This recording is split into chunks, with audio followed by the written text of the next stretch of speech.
2019ರಲ್ಲಿ ಆಕಸ್ಮಿಕ ಅಗ್ನಿ ಅವಘಡದಲ್ಲಿ ತನ್ನ 4 ವರ್ಷದ ಮುದ್ದಿನ ಮಗಳನ್ನ ಕಳೆದುಕೊಳ್ಳುವ ತಂದೆ ಅವಳ ನೆನಪನ್ನ ಮರೆಯಲು ಸಾಧ್ಯವಾಗದಾಗ ಪತ್ನಿ ಸುಧಾರಾಣಿ ಅವರ ಧೈರ್ಯದಿಂದ ಮತ್ತೆ ಚೇತರಿಸಿಕೊಂಡು ತನ್ನ ಮಗಳ ನೆನಪಿಗಾಗಿ ನೂರಾರು ಬಡ ವಿದ್ಯಾರ್ಥಿಗಳಿಗಾಗಿ ಸಹಾಯ ಮಾಡಬೇಕೆಂದು ನಿರ್ಧರಿಸಿ ತನ್ನ ವೇತನದ ಒಂದು ಭಾಗವನ್ನ ಮೀಸಲಿರಿಸಿ ಸರ್ಕಾರಿ ಶಾಲೆಯಲ್ಲಿ ವ್ಯಾಸಂಗ ಮಾಡುತ್ತಿರುವ ಬಡ ವಿದ್ಯಾರ್ಥಿಗಳಿಗೆ ಪುಸ್ತಕ, ಹಲವು ಪರಿಕರಗಳನ್ನು ವಿತರಿಸುವ ಮೂಲಕ ವಿದ್ಯಾರ್ಥಿಗಳಲ್ಲಿ ತನ್ನ ಮಗಳು ಹರ್ಷಾಲಿಯ ನೆನಪನ್ನ ಜೀವಂತವಾಗಿರಿಸಿದ್ದಾರೆ.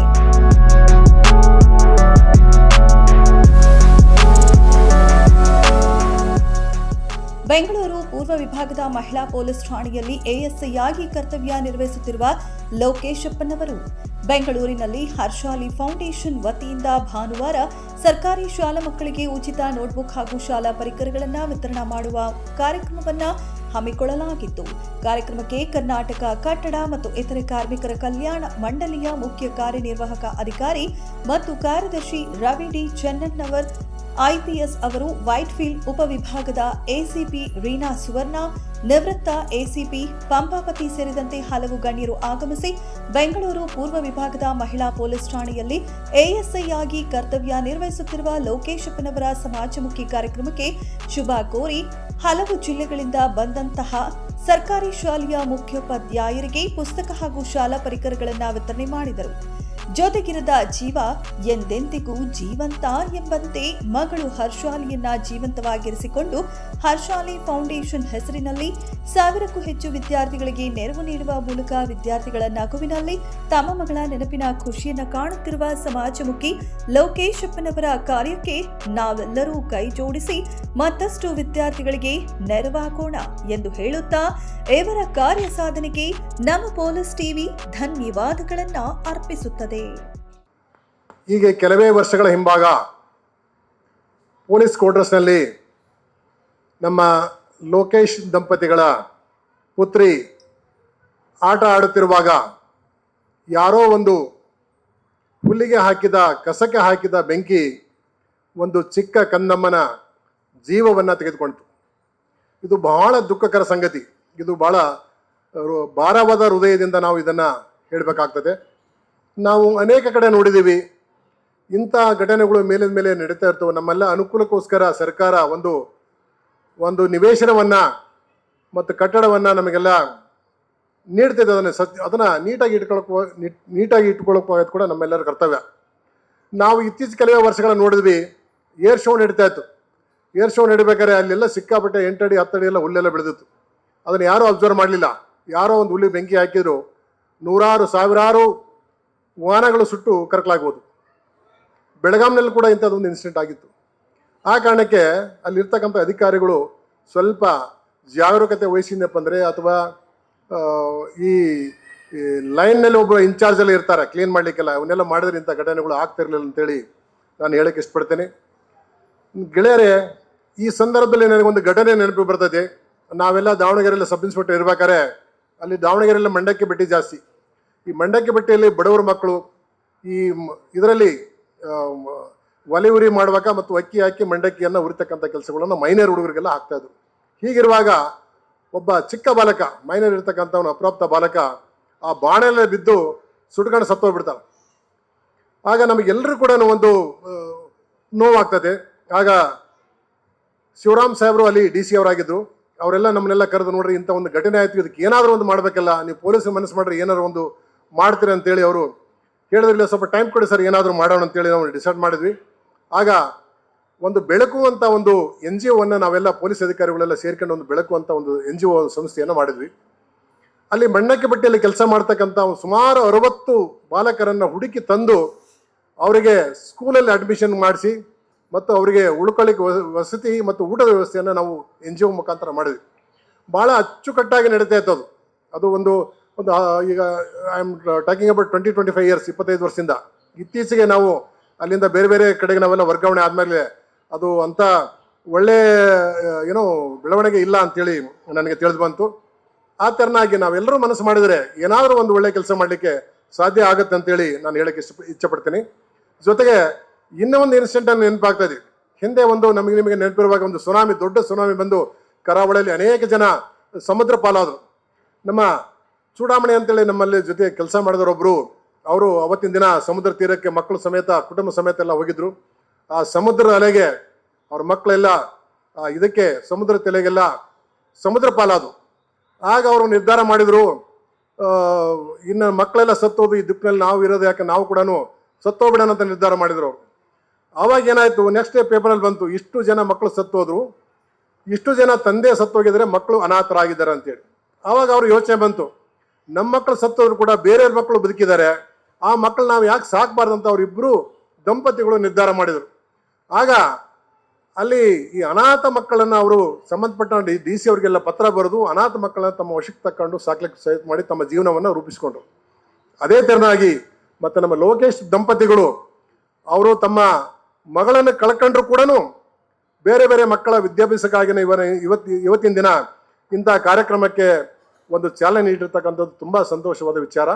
ನಾನು ಯಾಕೆ 2-3 ಇನ್ಸಿಡೆಂಟ್ ಹೇಳ್ತೀನಪ್ಪ ಅಂದ್ರೆ, ನಾವೆಲ್ಲರೂ ಕೂಡ ನಮ್ಮ ತಂದೆ ತಾಯಿ ಹೆಸರಿನಲ್ಲಿ, ಸಹೋದರ ಹೆಸರಿನಲ್ಲಿ, ಬೇರೆ ಬೇರೆ ಹೆಸರಿನಲ್ಲಿ ಕೂಡ ನಾವೊಂದು ಸಮಾಜಮುಖಿ ಕೆಲಸವನ್ನು ನಾವು ಮಾಡ್ಬೋದು. ನಾವು ನೋಡ್ತಾ ಇದ್ದೀವಿ, ಅನೇಕ ನಮ್ಮ ಬಡ ಮಕ್ಕಳಿಗೆ ಸ್ಕಾಲರ್ಶಿಪ್ ನಿಂತಾಗ, ಪ್ರೈಸ್ ಮನಿ ನಿಂತಾಗ, ಬೇರೆ ಬೇರೆ ಸಮಸ್ಯೆ ಇದ್ದಾಗ ನಾವೆಲ್ಲ ಸರ್ಕಾರಿ ಕಚೇರಿ ಅಲ್ಲಿ ಅಲಿತಿರುವಾಗ ಲೋಕೇಶ್ ಮತ್ತು ಇಲ್ಲಿರ್ತಕ್ಕಂಥ ಸುಬ್ರಹ್ಮಣ್ಯ ಮತ್ತು ಇಲ್ಲಿರ್ತಕ್ಕಂಥ ನಮ್ಮ ಷಡಾಕ್ಷರಿ ಅವರು, ಅನೇಕ ಇಲ್ಲಿ ನಮ್ಮ ಆನೆಯರಿದ್ದಾರೆ, ಇವರೆಲ್ಲರೂ ಕೂಡ ನಮಗೆಲ್ಲ ಸಹಕಾರ ಕೊಟ್ಟರು. ಮತ್ತು ನಾವು ಅವ್ರಿಗೆಲ್ಲರೂ ಕೂಡ ಆ ಕಡೆ ಈ ಕಡೆ ಓಡಾಡಿ ಹೋದ ವರ್ಷ ಒಂದು 25,000 ಜನರಿಗೆ ಸ್ಕಾಲರ್ಶಿಪ್ ಹೆಲ್ಡಪ್ ಆಗಿತ್ತು. ನಾವು ಸಂಬಂಧಪಟ್ಟಂಥ ಅಧಿಕಾರಿಗಳಿಗೆಲ್ಲ ಸಂಪರ್ಕ ಮಾಡಿ ಅದನ್ನೆಲ್ಲದು ಆಲ್ಮೋಸ್ಟ್ ಒಂದು 15,000 ಸ್ಕಾಲರ್ಶಿಪ್ ರಿಲೀಸ್ ಆದವು, ಇನ್ನೊಂದು 8,000 ಉಳ್ಕೊಂಡದು. ಇಂಥ ಸಮಾಜಮುಖಿ ಕೆಲಸವನ್ನು ಮಾಡಲಿಕ್ಕೆ ಒಂದು ಒಳ್ಳೆ ಅವಕಾಶ ಸಿಕ್ಕಾಗ ನಾವು ಯಾರು ಹಿಂಜರಿಬಾರ್ದು, ಇದರಲ್ಲಿ ಒಳ್ಳೆ ಕೆಲಸ ಮಾಡಲಿಕ್ಕೆ ನಾವೆಲ್ಲ ಮುನ್ನೆ ಬರ್ಬೇಕಂತೇಳಿ ಇವತ್ತಿನ ಸಂದರ್ಭದಲ್ಲಿ ನಾನು ಹೇಳಕ್ಕೆ ಇಷ್ಟಪಡ್ತೇನೆ. ಸನ್ಮಾನ್ಯ ಶ್ರೀ ಬಸವಣ್ಣನವರು ಒಂದು ತಮ್ಮ ವಚನವನ್ನು ಹೇಳಿದ್ದಾರೆ, ನಾಳೆ ಬಪ್ಪುದು ನಮಗೆ ಹಿಂದೆ ಬರಲಿ, ಇಂದು ಬಪ್ಪುದು ನಮಗೆ ಈಗ ಬರಲಿ, ಇದ ಕಂಜವರಾರು ಇದ ಕಳಕೋವರಾರು ಜಾತಸ್ಯಂ ಮರಣಂ ಧ್ರುವಂ ಎಂದು ಕೂಡಲ ಸಂಗಮ ದೇವ ಅಂತೇಳಿ ಅವರು ಒಂದು ವಚನದಲ್ಲಿ ಹೇಳ್ತಾರೆ. ನಾಳೆ ಬರೋದು ಈಗ ಬರಲಿ, ಈಗ ಬರೋದು ಈ ಕ್ಷಣದಲ್ಲಿ ಬರಲಿ, ಹುಟ್ಟಿದ ಮನಸ್ಸು ಸಾಲೇಬೇಕು, ಅದಕ್ಕೆ ನಾವು ವಂಚಿಸ್ತೀವ ಅಂತ ಹೇಳ್ತಕ್ಕಂಥ ಒಂದು ನಾಡು ಇದು, ಕನ್ನಡ ನಾಡು. ಅಂತ ಒಂದು ಆದರ್ಶವನ್ನು ಪಾಲನೆ ಮಾಡಿರ್ತಕ್ಕಂಥವ್ರು ನಮ್ಮ ಲೋಕೇಶ್ ದಂಪತಿಗಳು. ಆ ಕಾರಣಕ್ಕೆ ತಮ್ಮ ಮಗಳು ಮೃತಪಟ್ಟರು ಕೂಡ ಅವರು ಅಂಜದೆ ಒಂದು ಸಮಾಜಮುಖಿ ಕೆಲಸವನ್ನ ಮಾಡ್ಕೊಂಡು ಹೋಗಿರ್ತಕ್ಕಂಥದ್ದು ಕೂಡ ಒಂದು ಒಳ್ಳೆಯ ಸಂದೇಶ ಅಂತೇಳಿ ಇವತ್ತಿನ ದಿವಸದಲ್ಲಿ ಹೇಳಕ್ಕೆ ಇಷ್ಟಪಡ್ತೇನೆ.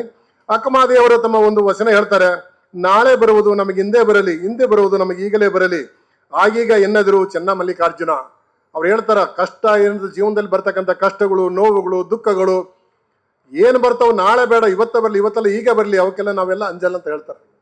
ಅಂತ ಒಂದು ನಾವು ಧೈರ್ಯಶಾಲಿಗಳಾಗಿರಬೇಕು, ಒಳ್ಳೆ ಒಳ್ಳೆ ಕೆಲಸ ಮಾಡಲಿಕ್ಕೆ ನಾವೆಲ್ಲ ಮುಂದೆ ಬರ್ಬೇಕಂತೇಳಿ ಇವತ್ತಿನ ಸಂದರ್ಭದಲ್ಲಿ ನಾನು ಹೇಳಕ್ಕೆ ಇಷ್ಟಪಡ್ತೀನಿ. ನಾವು ಶಿವಮೊಗ್ಗದಲ್ಲಿ ನಾನು ರವಿಚಂದ್ರ ಸಾಹೇಬ್ರ ಕಡೆ ನಾನು ಎಲ್ಲ ಕೆಲಸ ಮಾಡಿದ್ದೆ. ಅವರು SP ಆಗಿರೋದೇ ಸಮಾಜಮುಖಿ ಅನೇಕ ಕಾರ್ಯಗಳನ್ನು ಅವರೆಲ್ಲ ಮಾಡ್ತಾ ಇದ್ರು, ಒಳ್ಳೆ ಕೆಲಸ. ಅಲ್ಲಿ ನಮ್ಮ ಕರ್ನಾಟಕದ ಇತಿಹಾಸದಲ್ಲಿ ಒಂದು ಕ್ಯಾಂಟೀನ್ ಮಾಡಿದ್ರು ಸಾಹೇಬರು. 5 ರೂಪಾಯಿ ಅಥವಾ 1 ರೂಪಾಯಿ ಇರಬೇಕು, 1 ರೂಪಾಯಿಗೆ ಸಿಬ್ಬಂದಿಗೆ ಅಲ್ಲಿರ್ತಕ್ಕಂಥ ಎಲ್ಲರಿಗೂ ತಿಂಡಿ. ತಮಗೆ ನೆನಪಿರ್ಬೇಕಲ್ಲ ಸರ್, ಮಿನಿಮಮ್ ರೇಟ್ 1 ರೂಪಾಯಿ. ಈಗ ಹೆಂಗೆ ನಿಮಗೆ ಇದು ಹೆಂಗೆ ಕೊಡ್ತಾರೆ ಇಲ್ಲಿ ಇದರಲ್ಲಿಲ್ಲ, ಆ ಥರ ಪೊಲೀಸ್ ಸಿಬ್ಬಂದಿಗೆ ಫಸ್ಟ್ ಕ್ಲಾಸ್ ಅಲ್ಲಿರ್ತಕ್ಕಂಥ ಡ್ರಮ್ ಕರ್ಕೊಂಡು ಹೋಗಿ ಟೇಬಲ್ ಮಾಡ್ತಕ್ಕಂಥದ್ದು, ಅಲ್ಲಿರ್ತಕ್ಕಂಥ ಕಟ್ಟಿಗಳನ್ನು ಕೂಡ್ಲಿಕ್ಕೆ ಒಂದು ವ್ಯವಸ್ಥೆ ಮಾಡ್ತಕ್ಕಂಥದ್ದು. ವಿತಿನ್ ನೋ ಟೈಮ್ ಅದು ಎಲ್ಲಿ ಫಂಡ್ ಜನರೇಟ್ ಮಾಡ್ರೆ ಗೊತ್ತಿಲ್ಲ, ಅಲ್ಲಿರ್ತಕ್ಕಂಥ ಒಂದು ಏನೋ ಇರ್ತಕ್ಕಂಥ ಆದಾಯವನ್ನು ಬೆಳೆಸ್ಕೊಂಡು ಒಂದು ವ್ಯವಸ್ಥೆಯನ್ನು ಮಾಡಿರ್ತಕ್ಕಂಥದ್ದು. ಆ ನಿಟ್ಟಿನಲ್ಲಿ ನಾವೆಲ್ಲರೂ ಕೂಡ ಮುಂದಿನ ದಿನದಲ್ಲಿ ಈಗ ಸಾಹೇಬರು ಭಾಳ ಅತ್ಯುತ್ತಮ ಒಂದು ಇಲಾಖೆಯಲ್ಲಿ ಇದ್ದಾರೆ. ಅವರು ಕಾರ್ಮಿಕ ಇಲಾಖೆ ಬಂದ್ರೆ ಭಾಳ ಅನೇಕರು ಬಡವರು ಇರ್ತಕ್ಕಂಥವ್ರು, ತೊಂದರೆಯಲ್ಲಿ ಇರ್ತಕ್ಕಂಥವ್ರು, ನೋವಿನಲ್ಲಿರ್ತಕ್ಕಂಥ ಒಂದು ಇಲಾಖೆ. ಈ ಸಂದರ್ಭದಲ್ಲಿ ಸಾಕಷ್ಟು ಒಳ್ಳೆ ಕೆಲಸ ಮಾಡಲಿಕ್ಕೆ ಸಾಹೇಬರಿಗೆ ಒಂದು ಅವಕಾಶ ಇದೆ. ಅವರಿಗೆ ಸರ್ಕಾರ ಹುಡುಕಾಡಿ ಒಂದು ಒಳ್ಳೆಯ ಜಾಗವನ್ನು ನೇಮಕ ಮಾಡಿದೆ. ಆ ಕಾರಣಕ್ಕೆ ಅನೇಕ ಬದಲಾವಣೆಗಳನ್ನು ತರಲಿಕ್ಕೆ ಅವರಿಗೆ ಅವಕಾಶ ಇದೆ. ನಾವೆಲ್ಲ ನೋಡಿದ್ದೀವಿ ಸರ್, ಈಗೆಲ್ಲ ಬೇರೆ ಬೇರೆ ಇದರಲ್ಲೆಲ್ಲ they are not giving A minimum salary, ಆ ಥರ ಪರಿಸ್ಥಿತಿ ಇದೆ. ಅವರಿಗೆ TA ಕೊಡಲ್ಲ, DA ಕೊಡಲ್ಲ, ಆಮೇಲೆ ಸರಿಯಾಗಿ HRA ಕೊಡಲ್ಲ. ಅನೇಕ ಸಮಸ್ಯೆಗಳ ಮಧ್ಯೆ ಅನೇಕ ಒಂದು ಬೇರೆ ಬೇರೆ ಕಾರ್ಮಿಕರು ಅವರೆಲ್ಲ ಒದ್ದಾಡ್ತಿರ್ತಾರೆ. ತಾವು ದಯವಿಟ್ಟು ಈ ನಿಟ್ಟಿನಲ್ಲಿ ಒಂದು ಸಹಾಯ ಸಹಕಾರ ಮಾಡಿದರೆ ಒಳ್ಳೇದಾಗುತ್ತೆ ಅಂತೇಳಿ ನಾನು ಹೇಳಕ್ಕೆ ಇಷ್ಟಪಡ್ತೀನಿ. ನಮ್ಮ CP ಸಾಹೇಬ್ರು ಬರಬೇಕಿತ್ತು. CP ಸಾಹೇಬ್ರು ಬಂದರೆ ನಾನು ಅವ್ರ ಮುಖಾಂತರ ಕೂಡ ಒಂದು ಮನವಿ ಮಾಡಲಿದ್ದೆ. ಯಾಕಂದರೆ ಕ್ವಾರ್ಟರ್ಸಲ್ಲಿ ಇರ್ತಕ್ಕಂಥ ಕೆಲವೊಂದು ಇದೇ ಥರ ಘಟನೆಗಳು ಮತ್ತೆ ಯಾರ ಮಕ್ಕಳಿಗೆ ಆಗೋದು ಬೇಡ. ಅಲ್ಲಿರ್ತಕ್ಕಂಥ ಹುಲ್ಲು ಕ್ಲೀನ್ ಮಾಡ್ತಕ್ಕಂಥದ್ದು, ಮನೆ ಮೇಲೆ ಮೇಳಿರ್ತಕ್ಕಂಥ ಮರಗಳನ್ನು ಕಿತ್ತಾಕ್ತಕ್ಕಂಥದ್ದು, ಇಂಥ ಕಾರ್ಯಗಳು ಮಾಡಿದರೆ ಸರ್ಕಾರಿ ಕಟ್ಟಡಗಳು ಭಾಳ ದಿನ ಬಾಳಿಕೆ ಬರ್ತವೆ. ಮತ್ತು ಇಲ್ಲಿರ್ತಕ್ಕಂಥ ಮಕ್ಕಳು ಕೂಡ ಯಾವುದು ಅನ್ಯಾಯ ಆಗೋದಿಲ್ಲ, ತೊಂದರೆ ಆಗಲ್ಲ ಅಂತ ಹೇಳಿ ಇವತ್ತಿನ ಸಂದರ್ಭದಲ್ಲಿ ಹೇಳಕ್ಕೆ ಇಷ್ಟಪಡ್ತೇನೆ. ನಾವು ಪ್ರತಿ ವರ್ಷ ಈಗ ನನ್ನ ಮಗಳು ತೀರ್ಕೊಂಡಿದ್ದಾಳೆ ಅಂತ ನಾನು ಇದನ್ನು ಕೊಡೋಕ್ಕೆ ಸ್ಟಾರ್ಟ್ ಮಾಡಿಲ್ಲ. ಈ ಹಿಂದೆ ನಾನು ಪೊಲೀಸ್ ಇಲಾಖೆಗೆ ಸೇರಿದಾಗಿಂದಲೂ ನಾನು ನನ್ನ ಕೈಲಾದ ಅಂದರೆ ಸ್ಟಾರ್ಟಿಂಗಲ್ಲಿ ನನ್ನ ಶಾಲೆಗೆ ಮಾತ್ರ ನಾನು ಕೊಟ್ಕೊಂಬರ್ತಿದ್ದೆ. ಕಷ್ಟ ಏನು ಅಂತ ನನಗೆ ಗೊತ್ತಿತ್ತು. ನಾವು ಓದುವಾಗ ಒಂದು ಪೆನ್ ಇರಲಿಲ್ಲ, ಒಂದು ಬುಕ್ಕು ತಗೋಬೇಕು ಅಂದರೆ ತುಂಬ ಕಷ್ಟ ಇತ್ತು. ಆ ಕಷ್ಟದಲ್ಲಿ ನಾವು ಓದಿದ್ದು ಗೊತ್ತಾಗಿ ನಾನು ಇಲಾಖೆಗೆ ಸೇರಿಕೊಂಡಾದ್ಮೇಲೆ ಹೇಗೆ ಅಂದರೆ ಈಗ ಒಂದು ಮಾರ್ಗದರ್ಶನ ಅಂತ ಇರಬೇಕು. ಈಗ ನನ್ನ ಉದಾಹರಣೆ ಏನಂತ ಅಂದರೆ, ನಾನು ಓದುತ್ತಾ ಇರುವಾಗ ನಾನು PUC ಓದಿದೆ, SLC ಆದಮೇಲೆ PUC ಓದಿದೆ. PUC ಫಸ್ಟ್ ಕ್ಲಾಸ್ ತೊಗೊಂಡು ಯಾರಾದರೂ ಮನೆಗೆ ಇದ್ದರು ಅಂತಂದರೆ ಅದು ನಾನು ಒಬ್ಬನೇ ಅಂತ ನಾನು ಅಂದ್ಕೊತೀನಿ. ಯಾಕೆ ಅಂತಂದರೆ ನನಗೆ ಮಾರ್ಗದರ್ಶನ ಇಲ್ಲ. PUC ಫಸ್ಟ್ ಕ್ಲಾಸಾಗಿ ಓದಿ ಏನು ಮಾಡಬೇಕು ಅಂತಲೇ ಗೊತ್ತಿರಲಿಲ್ಲ. ಅಂಥ ಒಂದು ಅಂದರೆ ಆ ಹಳ್ಳಿಯ ವಾತಾವರಣ ಆ ಥರ ಇತ್ತು. ಅಂದರೆ ಎಲ್ಲ ಯಾರೂ ಓದಿರಲಿಲ್ಲ, ಅವ್ರಿಗೂ ಮಾರ್ಗದರ್ಶನ ಇರಲಿಲ್ಲ. ಏನು ಮಾಡಬೇಕು ಅಂತ ಅಂದಾಗ ನಾನು ಒಂದು ವರ್ಷ ಕೆಲಸ ಮಾಡಿದೆ. ಕೆಲಸ ಮಾಡಿ ಆದಮೇಲೆ ಯಾರೋ ಒಬ್ಬರು ಪುಣ್ಯಾತ್ರು ಈಗ ಗೊತ್ತಿರೋರಂತಾರೆ, ಈಗ ಯಾರೋ ನಿಮ್ಗೆ ಗೊತ್ತಿದೆ ಇಂಥ ಓದೋಕ್ಕೆ ನಿನಗೆ ಸಹಾಯ ಆಗುತ್ತಪ್ಪ, ಹಾಸ್ಟೆಲ್ ಇದ್ದಾವೆ, ಸರ್ಕಾರದಿಂದ ಬರುವಂಥ ಸವಲತ್ತುಗಳೇ ವಿದ್ಯಾರ್ಥಿಗಳಿಗೆ ಗೊತ್ತಿರಲ್ಲ. ಇಂಥ ಹಾಸ್ಟೆಲ್ ಇದೆ, ಮಹಾರಾಜ ಕಾಲೇಜ್ ಹಾಸ್ಟೆಲ್ ಇದೆ, ನೀವು ಹೋಗಿ ಓದಿ ಫ್ರೀಯಾಗಿ ಸಿಗುತ್ತೆ ನಿಮಗೆಲ್ಲ ಅಂತಂದಾಗ ಆ ಟೈಮಲ್ಲಿ ನಾವು ಹೋಗಿ ಓದಿ ಆ ನಂತರ ಪೊಲೀಸ್ ಕೆಲಸಕ್ಕೆ ಸೇರಾದ್ಮೇಲೆ ನಾನು ಏನು ಕಷ್ಟ ಅನುಭವಿಸಿದ್ದೆ ಆ ಕಷ್ಟವನ್ನು ನೆನೆಸ್ಕೊಂಡು ನಾನು ಸ್ಟಾರ್ಟಿಂಗಿಂದ ನಮ್ಮೂರು ಶಾಲೆ, ನಮ್ಮದು ಅರಸೀಕೆರೆ ತಾಲೂಕು ವಾಲೆಹಳ್ಳಿ ಅಂತ ಆ ಶಾಲೆಗೆ ನಾನು ಬುಕ್ ಕೊಡೋಕ್ಕೆ ಸ್ಟಾರ್ಟ್ ಮಾಡಿದೆ. ನಿರಂತರವಾಗಿ ನಾನು ಆ ಶಾಲೆಗೆ ಕೊಟ್ಕೊಂಡು ಬರ್ತಿದ್ದೆ. 2019ರಲ್ಲಿ ನಮ್ಮ ಮಗಳು ತೀರೋದ್ಮೇಲೆ ಇದನ್ನು ಜಾಸ್ತಿ ಮಾಡಿದೆ. ಅಂದರೆ ಬೇರೆ ಬೇರೆ ಶಾಲೆಗಳಿಗೆ 7 ಹೆಸರಲ್ಲಿ ನನಗೆ ಆಗ ಮಾಡೋಕ್ಕೇನು ಆ ಥರ ಸಿಕ್ಕಿರಲಿಲ್ಲ. ಈಗ ನನ್ನ ಮಗಳು ತೀರೋದ್ಮೇಲೆ 7 ಹೆಸರಲ್ಲಿ ಒಂದು ಫೌಂಡೇಶನ್ ಅಂತ ಮಾಡಿಬಿಟ್ಟು ಅದನ್ನು ಮಾಡಬೇಕು ಅಂತ ಇನ್ನೂ ರಿಜಿಸ್ಟ್ರೇಷನ್ ಮಾಡಿಸಿಲ್ಲ. ಅವಳ ಹೆಸರಲ್ಲೇ ಸುಮಾರು ನಾವು ಈಗ 2019ರಿಂದ ಸುಮಾರು 6-7 ಶಾಲೆಗಳಿಗೆ, ಅದು ಯಾವ ಥರ ಶಾಲೆ ಅಂತಂದರೆ ಕೆಲವು ಶಾಲೆಗಳಲ್ಲಿ ನೆನೆಸ್ಕೊಂಡ್ರೆ ಕಣ್ಣೀರು ಬರುತ್ತೆ ಅಂತಹ ಶಾಲೆ ಮಕ್ಕಳುಗಳಿದ್ದಾರೆ. ಅಲ್ಲಿ ಕೆಲವೊಂದು ಶಾಲೆಯಲ್ಲಿ ಹೇಳಿದ್ರು ನಮಗೆ, ಈ ಮಕ್ಕಳುಗಳು ನೀರು ಕುಡಿಯೋಕ್ಕೆ ಬಾಟ್ಲುಗಳಿರಲ್ಲ, ಆ ಶಾಲೆಯಲ್ಲಿ ಬಾಟ್ಲಿರಲ್ಲ. ಒಂದು ಶಾಲೆಯಲ್ಲಿ ಈ ಬಿಸಾಕಿ ಹೋಗ್ತಾರಲ್ಲ, ಈ ವಾಟ್ರ್ ಬಾಟ್ಲ್ ಬಿಸಾಕಿ ಹೋಗ್ತಾರಲ್ಲ, ಆ ಬಾಟ್ಲಿಗೆ ಒಂದು ಬಾಟ್ಲಿ ತಗೊಳಕ್ಕೆ 10 ವಿದ್ಯಾರ್ಥಿಗಳು ಕಿತ್ತಾಡಾರಂತೆ. ಅವ್ರು ಯಾರೋ ಫೋನ್ ಮಾಡಿ ಹೇಳಿದ್ರು ನಮ್ಗೆ, ಈ ಶಾಲೆಗೂ ನೀವು ಕೊಟ್ಟರೆ ಬೇರೆ ಶಾಲೆಗಿನ್ನ ಕೊಡೋಕ್ಕೆ ಈ ಶಾಲೆಗೆ ಕೊಟ್ಟರೆ ನಿಮ್ಗೆ ಅನುಕೂಲ ಆಗುತ್ತೆ, ಇಂಥ ಶಾಲೆಗೆ ಕೊಡಬೇಕು ಅಂದಾಗ ನಾವು ಆ ಶಾಲೆನ ಆಯ್ಕೆ ಮಾಡ್ಕೊಂಡು, ನಾವು ಆಯ್ಕೆ ಮಾಡ್ಕೊಂಡಿರೋವೆಲ್ಲ ಕೆಲವು ಶಾಲೆಗಳು ಅಂತಹ ಶಾಲೆಗಳನ್ನು ಆಯ್ಕೆ ಮಾಡಿಕೊಂಡು ನನ್ನ ಪ್ರತಿ ವರ್ಷದ 3 ತಿಂಗಳು ಸಂಬಳನ ನಾನು ಅದಕ್ಕೋಸ್ಕರ ಮೀಸಲಿಟ್ಟಿದ್ದೀನಿ. ಮತ್ತು ನಮ್ಮ ಸ್ನೇಹಿತರು ಬಂಧುಗಳು ಇರ್ಬೋದು, ಅವರ ಅಲ್ಪ ಸಹಾಯ ಮಾಡ್ತಾರೆ. ಅದ್ರ ಮೂಲಕ ಪ್ರತಿ ವರ್ಷ ನಾವು ಇಲ್ಲೇನು ಒಂದೊಂದು ಕಾರ್ಯಕ್ರಮ ಮಾಡ್ಕೊತೀವಿ. ಕಾರ್ಯಕ್ರಮ ಮಾಡಿಕೊಂಡು ನಾವೇ ಆ ಶಾಲೆ ಸುಮಾರು 500-600 ಕಿಲೋಮೀಟ್ರ್ ಇದ್ದಾವೆ, ಆ ಶಾಲೆಗೆ ಹೋಗಿ ನಾವು ಬುಕ್ಸ್ ಇರ್ಬೋದು, ಏನು ಶಾಲಾ ಪರಿಕರಗಳು ಇರ್ಬೋದು ಕೊಟ್ಬಿಟ್ಟು ಯಥಾಸ್ಥಿತಿಯಲ್ಲಿ ನಾವು ಪೊಲೀಸ್ ಕೆಲಸ ನಾವು ಮಾಡ್ಕೊಂಡು ಹೋಗ್ತೀವಿ.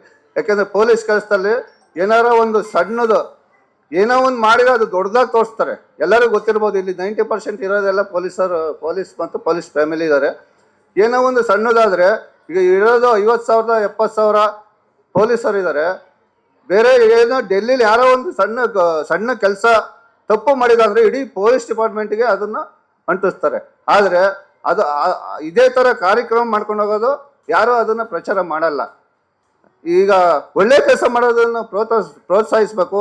ಆ ಮೂಲಕ ನಾವು ಪೊಲೀಸ್ ಇಲಾಖೆಯಲ್ಲಿ ಇದ್ರೂ ಸಹ ಕೆಲಸ ಮಾಡ್ತಾ ಇದ್ದಾರೆ ಅಂತ ಒಂದು ತಿಳಿಸ್ಬೇಕು ಅಂತ ಅದು ಒಂದು ಉದ್ದೇಶ.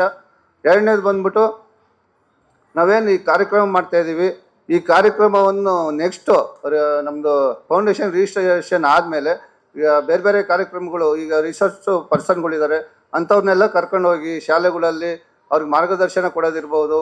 ಈಗ ಸರ್ ಹೇಳಿರು, ಈಗ SLC ಈಗ ನಮಗೆ ಗೊತ್ತಿರಲಿಲ್ಲ, ನಾವು PUC ಆದಮೇಲೆ 1 ವರ್ಷ ಮನೇಲಿದ್ದೆ.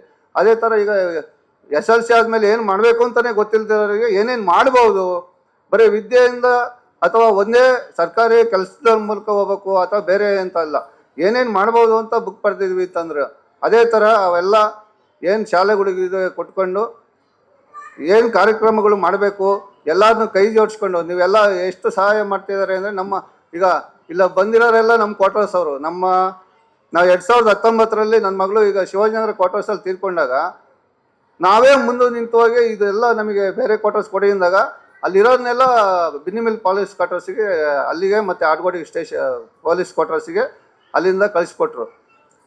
ಈಗ ಅದೇ ಥರ ಈಗ ಬಂದಿರೋರೆಲ್ಲ ನಾವು ಸುಮಾರು ಜನ ನಮ್ಮ ಸ್ಟಾಫ್ಗಳಿದ್ದಾರೆ, ನಮ್ಮ ಸ್ನೇಹಿತರು ಇದ್ದಾರೆ. ನಮ್ಮ ಸಂಘಟನೆಯವರಿದ್ದಾರೆ, ಪತ್ರಕರ್ತರಿದ್ದಾರೆ, ಎಲ್ಲರೂ ನಮಗೆ ಒಂದು ಮಾನಸಿಕ ಸ್ಥೈರ್ಯವನ್ನು ಕೊಡ್ತಿದ್ದಾರೆ. ಇನ್ನು ಮುಂದೆ ಸಹ ಇದೇ ಥರ ನಾವು ನಾವು ಎಲ್ಲಿವರೆಗೂ ಇರ್ತೀವಿ ಅದನ್ನು ಮುಂದುವರ್ಸ್ಕೊಂಡು ಹೋಗ್ತೀವಿ. ನೆಕ್ಸ್ಟ್ ನನ್ನ ಮಗಳಿದ್ದಾಳೆ, ಅವಳು ಓದಿ ಏನು ದೊಡ್ಡವರಾಗಬೇಕಾಗಿಲ್ಲ. ಒಂದು ನಾವೇನೇ ಕೂಡಿಟ್ಕೊಂಡ್ರು ಸರ್ ಹೇಳ್ದಂಗೆ ಈಗ ಮನೆಗೆ ಹೋಗ್ತೀವಿ ಹಿಂಗೆ ಗೊತ್ತಿಲ್ಲ, ನಮಗೆ ಆಸೆ ಅನ್ನೋದೂ ಇಲ್ಲ. ಇಂಥದೇ ತಿನ್ನಬೇಕು, ಇಂಥ ಬಟ್ಟೆ ಒದ್ಕೋಬೇಕು, ಆಸ್ತಿ ಮಾಡಬೇಕು, ಮನೆ ಕಟ್ಟಬೇಕು ಅಂತ ಆಸೆ ಇಲ್ಲ. ಏನು ಒಳ್ಳೆ ಕೆಲಸ ಮಾಡ್ತೀವಿ, ಇವತ್ತು ತಿಂದ್ವಾ, ಏನಾದ್ರು ತಿಂದ್ವಾ ಸಾಕು, ಬಟ್ಟೆ ತುಂಬ್ತಾ. ಜೀವನದಲ್ಲಿ ಒಬ್ಬ ಮನುಷ್ಯನ ತೃಪ್ತಿಪಡಿಸ್ಬೇಕು ಅಂದರೆ ಅದು ಊಟದಿಂದ ಮಾತ್ರ ಸಾಧ್ಯ. ತೃಪ್ತಿ ಅಲ್ಲ, ಅದು ಬೇಡ, ನನಗೆ ಬೇಡ ಅಂತ ಅಂತಾರಲ್ಲ, ಅದನ್ನು ಊಟದಿಂದ ಮಾತ್ರ ತೃಪ್ತಿ ಮಾಡೋಕ್ಕೆ ಸಾಧ್ಯ. ನಾವೇನು ಈ ಕಾರ್ಯಕ್ರಮ ಮಾಡ್ತಾಯಿದ್ದೀವಿ, ಈ ಕಾರ್ಯಕ್ರಮಕ್ಕೆ ಪ್ರತಿ ವರ್ಷ ನಮ್ಮ ಕಮಿಷನರ್ ಬರೋರು. ಈಗ ಇವತ್ತು ಸುಮಾರು ಕಾರ್ಯಕ್ರಮ ಇದೆ, ನಮಗೂ ಗೊತ್ತಿಲ್ಲ. DC ಬರಬೇಕಾಗಿತ್ತು, ನೀಟ್ ಪರೀಕ್ಷೆ ಇದೆ, ಅಲ್ಲಿ ಸ್ಪೆಷಲ್ ಡ್ಯೂಟಿ ಇದೆ. ಫೋನ್ ಮಾಡಿ ಹೇಳಿರು, ಈ ಥರ ಸ್ಪೆಷಲ್ ಡ್ಯೂಟಿ ಇದೆ, ಬರೋಕ್ಕಾಗ್ತಾಯಿಲ್ಲ, ನೆಕ್ಸ್ಟ್ ಬರ್ತೀವಿ ಅಂತ ಫೋನ್ ಮಾಡಿ ಹೇಳಿದ್ದಾರೆ. ಪೊಲೀಸ್ ಕೆಲಸ ಅಂತಂದರೆ ಅದು ಎಲ್ಲರಿಗೂ ಗೊತ್ತು, ಕರ್ತವ್ಯ ಇದ್ದಿದ್ದೆ. ಆದ್ದರಿಂದ ನಮ್ಮ ಈ ಕಾರ್ಯಕ್ರಮಕ್ಕೆ ಬಂದು ಎಲ್ಲರೂ ನಮ್ಮ ಜೊತೆ ಕೈ ಜೋಡಿಸಿರೋದಕ್ಕೆ ನಾನು ಧನ್ಯವಾದಗಳನ್ನು ಅರ್ಪಿಸ್ತೀನಿ. ಎಲ್ಲರಿಗೂ ನಮಸ್ಕಾರ. ಪ್ರತಿ ವರ್ಷವೂ ನೀವು ಭೇಟಿ ಆಗ್ತಾನೇ ಇದ್ದೀವಿ. ಈಗ ಇನ್ನು ಮುಂದೆನೂ ಇದೇ ರೀತಿ ಭೇಟಿ ಆಗೋಣ ಅನ್ನೋದೇ ನನ್ನ ಆಶಯ. ಅಭಿಲಾಷೆಗಳು ಹೆಚ್ಚಿರುತ್ತೆ ನಮಗೆ. ಆ ಅಭಿಲಾಷೆಗಳನ್ನ ಪೂರೈಸ್ಕೊಳ್ಳುವಂತಹ ರೀತಿಗಳು ನಾವು ಆಯ್ಕೆ ಮಾಡ್ಕೊಳ್ಳುವಂಥದ್ದು. ಆಯ್ಕೆಯ ಕ್ಷೇತ್ರವನ್ನು ನಾವು ಆಯ್ಕೆ ಮಾಡ್ಕೊಳ್ಳೋದು ನಮ್ಮ ಮನಸ್ಸಿನಲ್ಲಿ ಹುಟ್ಟುವ ಭಾವನೆಗಳು ಅಥವಾ ಯೋಚನೆಗಳು ಅಂತ ನಾನು ಹೇಳಬಲ್ಲೆ. ಇದು ನನ್ನ ಮಗಳು ತೀರ್ಕೊಂಡ ಸಂದರ್ಭದಲ್ಲಿ ನಿಜವಾಗ್ಲೂ ಸಹ ಏನು ಈಗಲೂ ದುಃಖ ಬರ್ತಾ ಇದೆ ನನಗೆ. ಅದು ನನಗೊಬ್ಳಿಗೆ ಸೀಮಿತವಾಗಿರಲಿ, ಆ ದುಃಖನ ಬೇರೆಯವರಲ್ಲಿ ಕಾಣಲಿಕ್ಕೆ ನಾನು ಇಷ್ಟಪಡಲ್ಲ. ಸಂತೋಷನೇ ಕಾಣಲಿ ಅಂತ ಇರಲಿ ಅವರ ಬದುಕಿನದ್ದಕ್ಕೂ ಅಂತ ನನ್ನ ನೋವನ್ನು ನಾನು ಅನುಭವಿಸಿದ ನಂತರದಲ್ಲಿ ನನಗೆ ಹಾಗನ್ನಿಸ್ತು. ಆಗ ನಮ್ಮ ಯಜಮಾನ್ರು ಹೇಳಿದ್ರು, ಯಾವುದಾದ್ರೂ ಒಂದು ಕಾರ್ಯ ಮಾಡಬೇಕು ನನ್ನ ಮಗಳ ಇದ್ದಾಗ ನಾವು ಆಯ್ಕೆ ಮಾಡ್ಕೊಂಡಿರೋ ಕ್ಷೇತ್ರ ಇದು. ನನಗೆ ಅಂದರೆ ಈ ಶಿಕ್ಷಣ ಕ್ಷೇತ್ರ ಪರಿಚಿತ, ಹಾಗಾಗಿ ಅದನ್ನೇ ಆಯ್ಕೆ ಮಾಡಿಕೊಂಡು ಮುಂದುವರ್ಕೊಂಡು ಬಂದು. ಅದಕ್ಕೂ ಮುಂಚಿತವಾಗಿಯೇ ನಾವು ಮದುವೆ ಆಗಲಿಕ್ಕಿಂತ ಮುಂಚಿತವಾಗಿಯೇ ಅವ್ರು ಹೇಳ್ದಾಗೆ ಅವರು ಶಾಲೆ ಅಂದರೆ ಅವರು ಓದುವ ಊರಿನ ಶಾಲೆಗೆ ಒಂದಕ್ಕೆ ಅವರು ಏನೋ ಸಂಬಳದ ಅಮೌಂಟನ್ನು ಇಟ್ಕೊಂಡು ಅವರ ಇಡೀ ಫ್ಯಾಮಿಲಿಗೂ ಕೊಡ್ತಾಯಿದ್ರು. ತದನಂತರ ಅಲ್ಲಿ ಶಾಲೆಯಲ್ಲಿ ಓದ್ತಿರೋ ಮಕ್ಕಳಿಗೆ ಎಲ್ಲರಿಗೂ ಫ್ರೀಯಾಗಿ ಪುಸ್ತಕಗಳನ್ನ ತೊಗೊಂಡೋಗಿ ಕಂಪಾಸ್ ಬಾಕ್ಸ್ ಯಾಕಂದರೆ ಅವರು ಆ ವಯಸ್ಸಿನಲ್ಲಿ ತಗೊಳ್ಳಿಕ್ಕೆ ಸಾಧ್ಯ ಆಗದ ವಸ್ತುಗಳನ್ನ ಆ ಮಕ್ಕಳಿಗೆ ತೊಗೊಂಡೋಗಿ ಕೊಟ್ಟು ಅವ್ರಿಗೆ ಗೊತ್ತಿದೆ ಆ ಮಕ್ಕಳಿಗೆ ಏನು ಆಸೆ ಇರುತ್ತೆ ಅದನ್ನು ಪೂರೈಸ್ತಾಯಿದ್ರು. ಅದನ್ನೇ ಮುಂದುವರಿಸ್ಕೊಂಡೋಗೋಣ ಅಂತ ಅಂದಾಗ ಸಂತೋಷವಾಗಿ ನಾನು ಒಪ್ಕೊಂಡು ಪೂರೈಸ್ಕೊಂಡು ಬರ್ತಾಯಿದ್ದೀವಿ. ಈಗ 600 ವಿದ್ಯಾರ್ಥಿಗಳಕ್ಕಿಂತ ಹೆಚ್ಚು ವಿದ್ಯಾರ್ಥಿಗಳು ನಾವು ಅವ್ರನ್ನ ಬಡ ಮಕ್ಕಳು ಅಂತ ಸಂಬೋಧನೆ ಮಾಡೋದಿಲ್ಲ. ಅವರಿಗೆ ಅಗತ್ಯ ಇರುವಂತಹ ಪರಿಕರಗಳನ್ನ ಪೂರೈಸ್ತಾ ಇದ್ದೀವಿ. ಅವ್ರಿಗೆ ಅಗತ್ಯತೆ ಇದೆ. ನಾವು ಕೊಡುವ ಶಾಲೆಗಳು ತುಂಬ ರಿಮೋಟ್ ಏರಿಯಾ ಅಂತ ನಾವು ಹೇಳ್ತೇನೆ. ಅಲ್ಲಿ ತುಂಬ ದೂರ, ಅಂದರೆ ಯಾವುದಾದ್ರೂ ಒಂದೀಗ ನೋಟ್ಬುಕ್ ಏನಾದರೂ ಖಾಲಿ ಆಯಿತು ಅಂತಂದರೆ ಪುನಃ ತೆಗೆದುಕೊಳ್ಳಿಕ್ಕೆ ಅವ್ರಿಗೆ ಬರ್ಲಿಕ್ಕೆ ಸಾಧ್ಯ ಆಗೋದಿಲ್ಲ. ಅವರು ಬಂದರೆ ತಂದೆ ತಾಯಿ ಸಿಟಿಗೆ ಬರಬೇಕು. ಬಂದ ಸಂದರ್ಭದಲ್ಲಿ ಒಂದು ದಿನದ ಕೂಲಿ ಹೋಗುತ್ತೆ, ಅವರಿಗೆ ಊಟ ಏನೋ ಸಿಗ್ತದೆ, ಆದರೂ ಕೂಡ ಹಣದ ಅವಶ್ಯಕತೆ ಇದ್ದೇ ಇದೆ. ಈಗ ಬಿಸಿಯೂಟದಲ್ಲಿ ಶಾಲೆಗೆ ಸಿಕ್ಕಿದ್ರೂ ಕೂಡ ಅವ್ರಿಗೆ ಒಂದು ದಿನ ನಿನ್ನ ಪುಸ್ತಕ ತೊಗೊಂಡು ಬರಲಿಕ್ಕೆ ನಾನು ಒಂದಿನ ಕೆಲಸ ಬಿಟ್ಟು ಹೋಗಬೇಕು ಅನ್ನೋ ಒಂದರಿಂದ ಆ ಮಗುನ ಏನು ಎಜುಕೇಷನ್ ಅವನಿಗೆ ಬೇಕಾಗಿರುವಂತಹ ವಸ್ತುಗಳು ಪರಿಕರಗಳ ಕೊರತೆ ಉಂಟಾಗ್ತಿತ್ತು. ಇದು ಹೆಚ್ಚಾಗ್ತಿತ್ತು. ಮಗುಗೆ ಪ್ರತಿ ಮಗು ಕಲಿತಾರೆ, ಪ್ರತಿ ಮಗು ಬ್ರಿಲಿಯಂಟೇ. ಆ ಶಾಲೆಗಳಿಗೆ ಹೋದ ಸಂದರ್ಭದಲ್ಲಿ ಅವ್ರು ಮಾತಾಡುವಂಥದ್ದು, ಅವ್ರ ಕಲಿಕಾ ಮಟ್ಟ ನೋಡಿದ್ರೆ ನಿಜವಾಗ್ಲೂ ಆಶ್ಚರ್ಯ ಆಗುತ್ತೆ. ಅದಕ್ಕೆ ನಾವು ಈಗೇನು ಸರ್ಕಾರ ಮಾಡಿರುವಂಥದ್ದು ಇಂಗ್ಲೀಷ್ ಕಲಿಕೆ ಅದು ನಿಜವಾಗ್ಲೂ ಉತ್ತಮನೇ ಅಂತ ಹೇಳ್ತೇನೆ.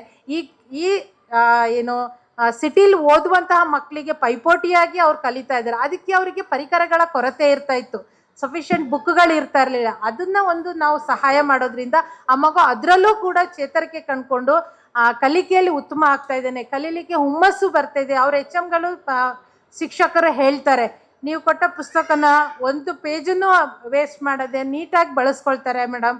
ಅವರು ತುಂಬ ಅಭಿಮಾನ ಅವರಿಗೆ. ನಾವು ಏನು ಇದು ಕೊನೆ ಜೂನ್ ತಿಂಗಳು ಬಂತು ಅಂದರೆ ಅವ್ರಿಗೇನೋ ಹುಮ್ಮಸ್ಸು. ನಾವು ಏನು ನಮ್ಮಲ್ಲಿ ಆ ಹುಮ್ಮಸ್ಸನ್ನ ನಾವು ಯಾವಾಗ ನೋಡ್ತೀವಿ ಸಿಟಿ ಮಕ್ಕಳಲ್ಲಿ ಅಂತಂದರೆ, ಬರ್ತ್ಡೇಲಿ ಗಿಫ್ಟ್ ತಗೊಳ್ಳೋಕ್ಕೆ ನನಗೆ ಗಿಫ್ಟ್ ಕೊಡ್ತಾರೆ ಅಂತ ಯಾವ ರೀತಿ ನಾವು ಸಿಟಿ ಮಕ್ಕಳು ಹುಮ್ಮಸ್ಸಿಂದ ಇರ್ತೀವಿ, ಬರ್ತ್ಡೇ ದಿನಾನ ನಾವು ಹೆಂಗೆ ಆಚರಿಸ್ತೀವಿ ಆ ರೀತಿ ಅವರು ಆ ಪುಸ್ತಕವನ್ನು ನಾವು ಏನು ಕೊಡುವ ಬುಕ್ಕನ್ನು ನಾವು ಅವ್ರ ಕಾತ್ರದಿಂದ ಕಾದು ಇಸ್ಕೊಂಡು ಅವ್ರ ಮುಖದಲ್ಲಿ ಆ ಸಂತೋಷ ಕಾಣ್ತೀವಿ. ಅವ್ರಿಗೆ ಅದೇನೋ ಒಂದು ನಾವು ಆ ರೀತಿಯ ನಾನು ಅವ್ರನ್ನ ತುಲನೆ ಮಾಡಿ ನೋಡಿದಾಗ ಆ ಥರ ಅಭಿಪ್ರಾಯ ನನ್ನಲ್ಲಿ ಉಟ್ಕೊಳ್ತು. ಆನಂತರ ನಮ್ಮ ಹಸ್ಬೆಂಡ್ ಒಂದು ಮಾತು ಹೇಳಿದ್ರು, ನಾವು ಯಾಕೆ ಈ ಥರ ಬಾಟಲ್ಗಳನ್ನು ಕೊಡ್ತಾ ಇದ್ದೀವಿ ಅಂತ ಅಂದಾಗ, ಒಂದು ರಿಮೋಟ್ ಏರಿಯಾ ಅದನ್ನು ಕೂಡ ಅಲ್ಲಿ ಪ್ರವಾಸೋದ್ಯಮ ಚೆನ್ನಾಗಿದೆ. ಅಲ್ಲಿಗೆ ಬಂದಂತಹ ಪ್ರವಾಸಿಗರು ಬಂದಂಥ ಕುಡ್ದ ಬಾಟಲ್ಗಳನ್ನ ಎಸ್ತು ಹೋಗಿರೋದನ್ನ ಈ ಶಾಲೆ ಮಕ್ಕಳು ಬಿಟ್ಟು ಹೋಗುವಂಥ ಸಂದರ್ಭದಲ್ಲಿ ರೋಡ್ ಸೈಡಲ್ಲಿದ್ದ ಬಾಟಲ್ಗಾಗಿ ಹೊಡೆದಾಡಿ ಕಿತ್ತಾಡಿ ಯಾರಿಗೆ ಸಿಗುತ್ತೆ ನಾಳೆ ಆ ಹೊಸ ಬಾಟ್ಲ್ ಅವ್ರಿಗೆ, ಅದು ಹಳೆ ರೋಡಲ್ಲಿ ಬಿದ್ದ ಬಾಟ್ಲಲ್ಲ, ಹೊಸ ಬಾಟ್ಲ್ ಅವರಿಗೆ. ಹಾಗೆ ಅವರು ಅದನ್ನು ತಗೊಂಡು ಶಾಲೆಗೆ ಹೋಗ್ತಾ ಇದ್ರು. ಅದನ್ನು ಒಬ್ರು ಶಿಕ್ಷಕರು ಹೇಳಿದ್ರು, ಈ ರೀತಿಯ ಪುಟ್ಟ ಮನಸ್ಥಿತಿಯ ಮಕ್ಕಳು, ಅವರಿಗೆ ಏನೋ ಹೊಸದು, ಅದು ಹೇಗಿದೆ ಏನು ಅಂತ ಗೊತ್ತಿಲ್ಲ, ನೀವು ಈ ರೀತಿಯ ಅವರಿಗೆ ಏನು ಅವಶ್ಯಕತೆಗಳಿಗೆ ಅವ್ರಿಗೆ ಪೂರೈಸಬೇಕು ಅಂತ ಕೇಳಿದಾಗ ಈ ಥರ ಪಟ್ಟಿ ಕೊಟ್ಟರು. ಹಾಗೆ ನಾವು ಅದನ್ನು ವಾಟ್ರ್ ಬಾಟ್ಲು ಅಂತ ನೀರನ್ನು ತೊಗೊಂಡೋಗೋ ಬಾಟ್ಲು ಕೂಡ ಅವರಿಗೆ ಬೇಕಾದಂಥ ಅವಶ್ಯಕತೆಗಳಲ್ಲಿ ಒಂದು ಅಂತ ಪರಿಗಣಿಸಿ ಅದನ್ನು ಸೇರಿಸ್ಕೊಂಡು, ಹೀಗೆ ನಾವು ಇನ್ನೂ ಹೆಚ್ಚು ಶಾಲೆಗಳನ್ನ ನಾವು ಹೆಚ್ಚು ಮಕ್ಕಳನ್ನ ಪಡ್ಕೊಂಡು ಹೋಗ್ತಾ ಇದ್ದೀವಿ. ಇದೆಲ್ಲರೂ ನಿಮ್ಮ ಸಹಕಾರದಿಂದಲೇ ಆಗ್ತಾ ಇರೋದು. ನೀವುಗಳೆಲ್ಲರೂ ನಮಗೆ ಸಹಕಾರ ನೀಡಿದ್ರೆ ಇಲ್ಲಿ ಬಂದು ಫಂಕ್ಷನ್ ಅಟೆಂಡ್ ಮಾಡೋದು ಕೂಡ ಅದು ಕೂಡ ಒಂದು ರೀತಿಯ ನಮಗೆ ಸಹಕಾರನೇ. ನಮಗೆ ಮುಂದಿನ ವರ್ಷನೂ ಹೀಗೆ ಬನ್ನಿ. ಎಲ್ಲರೂ ನಮ್ಮ ಲೈಫಲ್ಲಿ ಕೆಲವು ಘಟನೆಗಳಾದಮೇಲೆ ಕುಗ್ಗೋಗ್ಬಿಡ್ತೀವಿ. ಯಾಕಪ್ಪ ನಮಗೆ ಈ ಜೀವನ ಹಿಂಗೆ ಮಾಡ್ತು, ದೇವ್ರನ್ನ ಬೈತೀವಿ, ನಮ್ಮನ್ನು ನಾವೇ ಒಂದು ಇದರಲ್ಲಿ ತೊಡಗಿಸ್ಕೊಂಡು ಬಿಡ್ತೀವಿ. ಬಟ್ ಲೋಕೇಶ್ ಅಪ್ಪಯಿಂದ ನಾವು ಕಲಿಬೇಕಾಗಿರೋದು ಆಗೋದಾಗ್ತಾ ಇರುತ್ತೆ ಲೈಫಲ್ಲಿ, ಒಳ್ಳೆಯದಾಗಲಿ ಕೆಟ್ಟದಾಗಲಿ. ಬಟ್ ಅದನ್ನೆಲ್ಲ ಸೈಡಿಗೆ ಇಟ್ಬಿಟ್ಟು ಸಮಾಜಕ್ಕೆ ನಮ್ಮಿಂದ ನಾವು ಏನು ಮಾಡಬಹುದು, ಸಮಾಜದ ಒಂದು ಅಂಗವಾಗಿ ಆ ಸಮಾಜದ ಒಳಿತಿಗಾಗಿ ಮಕ್ಕಳು ಅಂದರೆ ನನ್ನ ಪ್ರಕಾರ ಮಕ್ಕಳೇ ಈ ಸಮಾಜಕ್ಕೊಂದು ಆಸ್ತಿ. ಯಾರು ಮಕ್ಕಳಿಗಾಗಿ ಆಸ್ತಿ ಮಾಡಬೇಡಿ, ಮಕ್ಕಳನ್ನೇ ಆಸ್ತಿಯನ್ನಾಗಿ ಮಾಡಿ ಅಂತ ಹೇಳ್ತೀವಿ. ಭಗವದ್ಗೀತೆಯಲ್ಲಿ ಕೂಡ ಅದೇ ಇರೋದು. ಸೊ ಈ ಒಂದು ಮಕ್ಕಳ ಒಂದು ವಿದ್ಯಾಭ್ಯಾಸಕ್ಕಾಗಿ ನಮ್ಮ ಲೋಕೇಶ್ ಅಪ್ಪ ಅವ್ರಿಗೆ ಮಾಡುವಂಥ ಈ ಕಾರ್ಯಕ್ರಮ ಅವ್ರಿಗೆ ಇನ್ನೂ ಹೆಚ್ಚು ಸಹಕಾರ ಹಾಗೂ ಒಂದು ನಮ್ಮ ಒಂದು ಹಿತಾಸಕ್ತಿ, ಒಂದು ಸಮಾಜಕ್ಕೊಂದು ಹಿತಾಸಕ್ತಿ ಇರುವಂಥ ನಮ್ಮೆಲ್ಲರ ಒಂದು ಸಹಕಾರ ಅವ್ರಿಗೆ ಇರಲಿ. ನಾವೆಲ್ಲರೂ ಕೈ ಜೋಡಿಸೋಣ. ನಾನು ಅದೇ ಲೋಕೇಶ್ ಅಪ್ಪ ಅವ್ರ ಹತ್ರ ನಿನ್ನೆ ಮಾತಾಡ್ತಿದ್ದೆ, ನನ್ನ ಒಂದು ಏನಾದ್ರು ಒಂದು ಅಳಿಲು ಸೇವೆ ಇದ್ದರೆ ನಾನು ಕೂಡ ಇನ್ನು ಮುಂದೆ ಇದರಲ್ಲಿ ಭಾಗಿಯಾಗಿರ್ತೇನೆ ಅಂತ ಹೇಳಿದ್ದೀನಿ. ಈಗ ನನಗಿಂತ ಮುಂಚೆ ಒಬ್ಬರು ತುಂಬ ಚೆನ್ನಾಗಿ ಮಾತಾಡ್ತಾ ಇದ್ರು, ಮಕ್ಕಳಿಗೆ ಯಾವ ರೀತಿ ನಾವು ಸಂಸ್ಕಾರ ನೀಡಬೇಕು, ಬರೀ ವಿದ್ಯಾಭ್ಯಾಸ ಒಂದೇ ಅಲ್ಲ, ಮಕ್ಕಳ ಮೇಲೆ ನಾವು ಯಾವ ರೀತಿ ಅವರ ಒಂದು ಯೋಚನೆ ಶಕ್ತಿ ಬಗ್ಗೆ ಅವ್ರು ತುಂಬ ಚೆನ್ನಾಗಿ ಹೇಳಿದರು. ಈ ಲಾ ಎನ್ಫೋರ್ಸ್ಮೆಂಟ್ ಏಜೆನ್ಸಿಯಲ್ಲಿ ನಾವು ಇರೋದ್ರಿಂದ ಪೊಲೀಸರು ದಿನ ಬೆಳಗಾದರೆ ನಾವು ನೋಡೋದೇ negative things. Our day begins with negative. ಅಲ್ಲಿ ಯಾರೋ ಮೋಸ ಮಾಡಿದರು, ಇಲ್ಲಿ ಯಾರೋ ಡ್ರಗ್ಸ್, ಇಲ್ಲಿ ಯಾರೋ ಸೂಸೈಡ್ ಮಾಡಿಕೊಂಡ್ರು ಅಂತ. ಸೊ ಸಾಕಷ್ಟು ನಮ್ಮ ದೈನಂದಿನ ಚಟುವಟಿಕೆಯಲ್ಲಿ ನಾವು ನೋಡಿದಾಗ ಕ್ರೈಮ್ಸಲ್ಲಿ ಈ ಮಕ್ಕಳು ಅಂದರೆ ಈ 13 ವಯಸ್ಸಿನಿಂದ 25 ವಯಸ್ಸು ಏನಿದೆ ಭಾರಿ ಸೂಕ್ಷ್ಮವಾದ ವಯಸ್ಸದು. ಅದೇ ಏಜ್ ಗ್ಯಾಪ್, ಅದೇ ಏಜ್ ರೇಂಜಲ್ಲಿ ಸಾಕಷ್ಟು ಸತಿ ಅವಕಾಶಗಳು ಕೆಟ್ಟ ದಾರಿಗೆ ಹೋಗುವಂಥ ಅವಕಾಶಗಳು ಜಾಸ್ತಿ. ಸೊ ಪೇರೆಂಟ್ಸ್ ಆಗಿ ನಾವು ಬರೀ ವಿದ್ಯಾಭ್ಯಾಸ ಪುಸ್ತಕ ಅಥವಾ ಶಾಲೆ ಸೇರಿಸೋದು ಒಂದೇ ಅಲ್ಲ ನಮ್ಮ ಕರ್ತವ್ಯ. ಆ ಮಕ್ಕಳು ಯಾರ ಸಂಘದಲ್ಲಿದ್ದಾರೆ, ಮೊಬೈಲ್ನಲ್ಲಿ ಈ ಲರ್ನಿಂಗ್ ಅಂತ ಇರುತ್ತೆ, ಮೊಬೈಲ್ನಲ್ಲಿ ಅವರು ಏನನ್ನು ನೋಡ್ತಾ ಇದ್ದಾರೆ, ಅವರ ಸ್ನೇಹಿತರು ಯಾರು, ಎಲ್ಲಿಗೆ ಹೋಗ್ತಾರೆ, ಯಾರ ಜೊತೆ ಮಾತಾಡ್ತಾರೆ. ಸೊ ಸಾಕಷ್ಟು ಸತಿ ಪೋಕ್ಸೋ ಕೇಸ್ ಆಗೋದು ಯಾರೋ ಅಪರಿಚಿತರದ್ದಲ್ಲ, ಆ ಮಗುವಿಗೆ ಗೊತ್ತಿರೋ ವ್ಯಕ್ತಿಯಿಂದನೇ ಅದು ಆಗೋದು. ಸೊ ಯಾರ ಜೊತೆ ಅದು ಸಂಘ ಬೆಳೆಸ್ತಾ ಇದೆ ಅನ್ನೋದು ಕೂಡ ಪೇರೆಂಟ್ಸ್ ಆದ ನಾವು ನಿಗಾ ವಹಿಸಬೇಕಾಗುತ್ತದೆ. ಅದೇ ರೀತಿ ಜೀವನದಲ್ಲಿ ವಿದ್ಯಾಭ್ಯಾಸ ಓದು ಅದೇ ಒಂದೇ ಅಲ್ಲ, ಜೀವನದಲ್ಲಿ ಸೋತಾಗ ನಾವು ಅದನ್ನು ಹೇಗೆ ಎದುರಿಸ್ಬೇಕು ಅನ್ನೋದನ್ನು ನಾವು ಮಕ್ಕಳಿಗೆ ಹೇಳ್ಕೊಡ್ಬೇಕು. ಈಗ ನೀಟ್ ಎಕ್ಸಾಮ್ ನಡೀತಾ ಇದೆ, ಸಾಕಷ್ಟು ಸತಿ ಈ SSC ರಿಸಲ್ಟ್ ಬರೋ ಮುಂಚೆ ಆಗಲಿ ಯಾವುದೇ ಒಂದು ಪರೀಕ್ಷೆ ಬರೋ ಮುಂಚೆ ನಮಗೆ ಈ ಸೂಸೈಡಲ್ ಕೇಸಸ್ಗಳು ಜಾಸ್ತಿ ರಿಪೋರ್ಟ್ ಆಗುತ್ತೆ. ಏನಕ್ಕೆ ಅಂದರೆ ಸಾಕಷ್ಟು ನಾವು ಪೇರೆಂಟ್ಸ್ ಆದವ್ರು ನಾವು ಏನು ಮಾಡ್ತೀವಿ, ಸಕ್ಸಸ್ ಅನ್ನೋದನ್ನು ಒಂದು ದೊಡ್ಡ ಒಂದು ಪ್ರಮಾಣದಲ್ಲಿ ಆ ಮಗು ತಲೆ ಮೇಲೆ ಹಾಕ್ತೀವಿ. ಏನೇ ಆಗಲಿ ನೀನು 100ಕ್ಕೆ 100 ತೆಗಿಬೇಕು, 90 ತೆಗಿಬೇಕು, 99.8 ಬಂದ್ರೂ ಕೆಲವ್ರಿಗೆ ಅಸಮಾಧಾನ ಇದೆ. ಸೊ ಈ ರೀತಿ ಒಂದು ಒತ್ತಡ ನಾವು ಪೇರೆಂಟ್ಸಿಂದನೇ ಆಗ್ತಾ ಇರೋದು. ಶಾಲೆಯಲ್ಲಿ ಸ್ಕೂಲಲ್ಲಿ ನಾವು ಈ ಮಾರಲ್ ಎಜುಕೇಷನ್ನ ನಾವು ಎಕ್ಸ್ಪೆಕ್ಟ್ ಮಾಡ್ಲಿಕ್ಕಾಗಲ್ಲ. ಬಿಕಾಸ್ ಎವ್ರಿ ಅಕಾಡೆಮಿಕ್ ಸ್ಕೂಲ್ ಅವ್ರಿಗೆ ಆದಂಥ ಒಂದು ಟಾರ್ಗೆಟ್ ಇರುತ್ತೆ, 100ಕ್ಕೆ 100 ರಿಸಲ್ಟ್ ಕೊಡಬೇಕು ಅಂತಿರುತ್ತೆ. ಬಟ್ ನಾವು ಪೇರೆಂಟ್ಸ್ ಆದವ್ರಿಗೆ ನಮಗೆ ಒಂದೇ ಮಗು ಇರೋದು, ಒಂದೇ ಮಕ್ಕಳು, ಒಂದೇ ಇಬ್ಬರು, ಬಟ್ ಮಕ್ಕಳು ನಮ್ಮವರು. ಸೊ ಓದೋ ಒಂದು ವಿಷಯದಲ್ಲಿ ಆದಷ್ಟು ಒತ್ತಡವನ್ನು ಏರಿಸಬೇಡಿ. ಓದೋದ್ರ ಜೊತೆಗೆ ಆಟ, ಸೋತಾಗ ಜೀವನವನ್ನು ಹೇಗೆ ಎದುರಿಸ್ಬೇಕು, ಜೀವನದ ರಿಯಾಲಿಟಿ ಬಗ್ಗೆ ಮಾತಾಡಿ. ಸೋತಾಗ ಅಥವಾ ಫೇಲಿಯರು, ಬ್ರೇಕ್ ಡೌನ್ಸ್ ಆದಾಗ ಅದನ್ನು ಯಾವ ರೀತಿ ಎದುರಿಸ್ಬೇಕು, ಅದು ಒಂದೇ ಫುಲ್ ಸ್ಟಾಪ್ ಅಲ್ಲ. ಸೋತು ಬಿದ್ದು ಹೇಗೆ ಎದ್ದೇಳಬೇಕು ಅದನ್ನು ಮಕ್ಕಳಿಗೆ ನಾವು ಚಿಕ್ಕ ವಯಸ್ಸಿಂದ ಹೇಳಬೇಕು. ಸಾಕಷ್ಟು ಸತಿ ನಾನು ಈ ಡೌರಿ ಡೆತ್ ಕೇಸಸ್ ನೋಡುವಾಗ ಆ ಹೆಣ್ಣು ಮಗಳಿಗೆ ಮನೆಯಲ್ಲಿ ಕಿರುಕುಳ ಆಗುತ್ತೆ ಅಂತ ಗೊತ್ತಿರುತ್ತೆ, ಅದ್ರ ಪೇರೆಂಟ್ಸ್ ಹತ್ರ ಅಥವಾ ಅಣ್ಣ ತಮ್ಮಂದ್ರ ಹತ್ರ ಶೇರ್ ಮಾಡ್ಕೊಂಡಿರುತ್ತೆ. ಬಟ್ ಒಂದು ಸಮಾಜದಲ್ಲಿ ಕಣ್ಣಲ್ಲಿ ನಾವು ಪರ್ಫೆಕ್ಟ್ ಅನ್ನು ಇರಬೇಕು ಅನ್ನೋ ಒಂದು ಒತ್ತಡ ಇದೆಯಲ್ಲ, ಆ ಹೆಣ್ಣು ಮಗಳು ನಾವು ಅಲ್ಲಿಗೆ ನೂಗ್ತೀವಿ. So it is always we say, ಎಲ್ಲೋ ಒಂದು ಕಡೆ ಓದಿದ್ದೆ, a divorced daughter is better than a dead daughter ಅಂತ. ಸೊ ಹೆಣ್ಣು ಮಕ್ಕಳು ಗಂಡು ಮಕ್ಕಳು ಅಂತಲ್ಲ, ಎಲ್ಲ ಮಕ್ಕಳಿಗೆ ಆತ್ಮಸ್ಥೈರ್ಯವನ್ನು ತುಂಬಿಸಿ.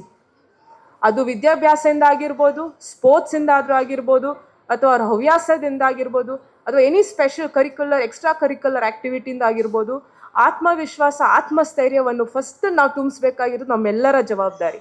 ವಿದ್ಯಾಭ್ಯಾಸದಲ್ಲಿ ಅತಿ ಹೆಚ್ಚು ಮಾರ್ಕ್ಸ್ ಬರೋದು ತಾನಾಗೆ ಅದಾಗುತ್ತೆ, ಬಟ್ ಜೀವನದ ಪರೀಕ್ಷೆಯಲ್ಲಿ ಗೆಲ್ಲೋದು ನಮ್ಮೆಲ್ಲರ ಜವಾಬ್ದಾರಿ. ಅದನ್ನು ಮಕ್ಕಳಿಗೆ ನಾವು ಸರಿಯಾದ ವಯಸ್ಸಲ್ಲಿ ಹೇಳ್ಕೊಡ್ಬೇಕು. ಸೊ ಈ ಒಂದು ಮಾತುಗಳನ್ನ ನಾನು ಹೇಳ್ತಾ, ಈ ಒಂದು ಕಾರ್ಯಕ್ರಮ ಇದೇ ಥರ ಯಶಸ್ವಿ ಆಗಲಿ.